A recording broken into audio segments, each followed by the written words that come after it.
The candlelight flickered against the knife. I cut into the cake, alone. The echo of the knife dragging across porcelain felt louder than fireworks outside.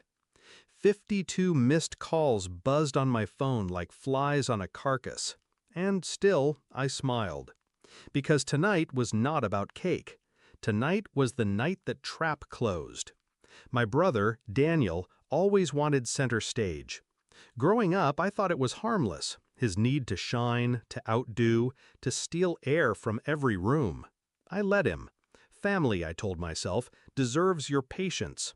But patience rots when respect is gone. I sent my birthday invites weeks in advance, a quiet dinner, nothing extravagant.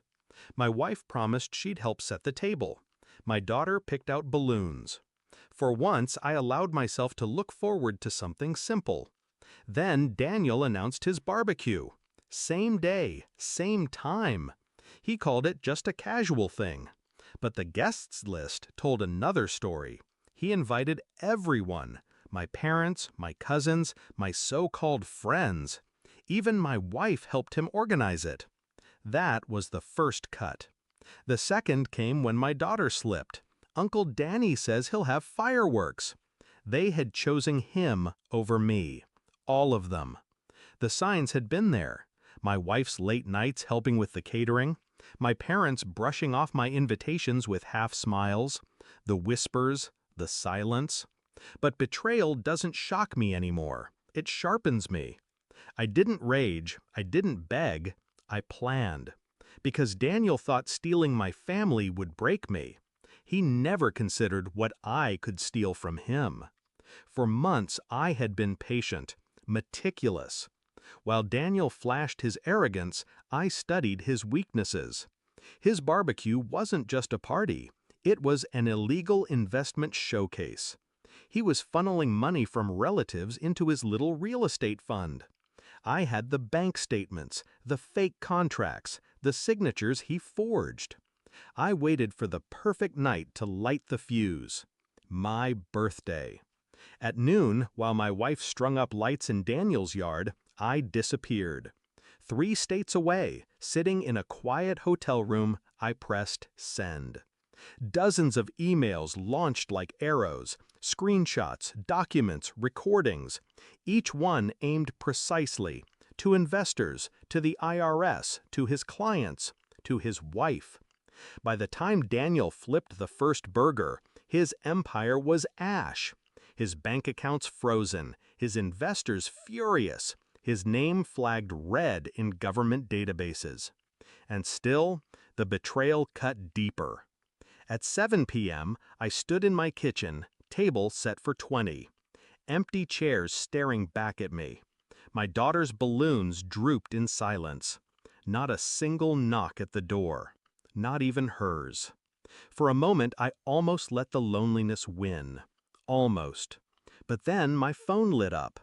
Call me, urgent. My wife. Behind it, 52 missed calls. Parents, cousins, friends, even Daniel himself.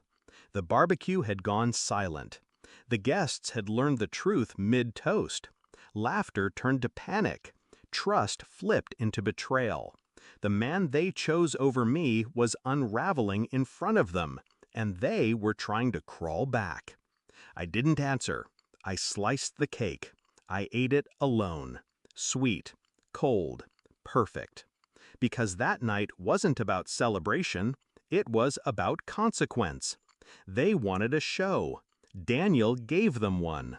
And I gave them silence. Later, my wife stumbled through the door, makeup ruined, panic dripping off her. She begged me to understand. She thought Daniel's party was harmless. She swore she never knew about the fraud. She cried about the family name, about fixing this together. I let her words hang. I studied her face, the way you study a broken mirror, every crack telling its own truth. Finally, I whispered, "You made your choice." The weight of that sentence crushed harder than any scream. She knew what it meant. The guest room door stayed locked that night. Daniel called the next day. His voice, once booming, cracked like glass. "You did this to me." I didn't deny it. I didn't gloat. I only said, "You took everything from me. I just reminded you what it feels like." Then I hung up. Weeks passed. The silence around me became freedom. No more forced family dinners where loyalty felt like a performance. No more pretending Daniel's spotlight didn't blind me. They all tried, of course. Messages, apologies, excuses. Even my parents called, their voices dripping with guilt. But I let the phone ring. Because forgiveness isn't owed. It's earned. And none of them paid the price. Now, when I think of that night, I don't remember the empty chairs or the quiet house. I remember the vibration of my phone. 52 missed calls. Desperation wringing itself hoarse while I cut the cake in peace. Daniel thought he won when the room filled with laughter and smoke. But fire consumes everything in the end. And me? I learned to smile in the silence. Because revenge doesn't always roar. Sometimes it answers with nothing at all.